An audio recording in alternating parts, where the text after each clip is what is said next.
ఏంట్రా బాబు ఇంత పెద్దగా ఉన్నాడు షిరిడి సాయిబాబా అనుకుంటున్నారా? ఎక్కడో కాదండి, మన కాకినాడ జిల్లా తుని మండలం మరువాడ అనే గ్రామం. ఇప్పటి వరకు ఈ గుడిని ఎవరైతే చూసారో కామెంట్ చేయండి, చూద్దాం ఎంత మందికి తెలుసు. ఈ గుడి ఓపెనింగ్ వచ్చేసి 2026 జనవరి 1 అయితే ఓపెన్ చేస్తున్నారు. కనిపించేది సాయిబాబా గుడి ఎదురుగా 135 అడుగుల విగ్రహం అయితే ఉంటుంది అనమాట. కొత్త సంవత్సరం సందర్భంగా పదండి షిరిడి సాయిబాబాను అయితే దర్శించుకుందాం.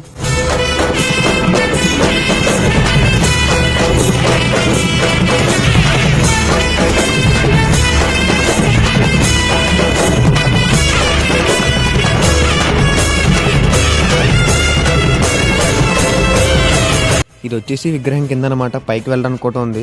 ఇప్పుడైతే మొత్తం వర్క్స్ అయితే జరుగుతుంది అనమాట. అక్షరాలు 135 అడుగుల విగ్రహం అనమాట, చూస్తే షాక్ అవుతారు. ఇది వచ్చేసి పార్కింగ్ ప్లేస్ అనమాట, మొత్తం ఫుల్ నేచర్ తో అయితే ఉంటది. టెంపుల్ వచ్చేసి జై సాయిరామ్.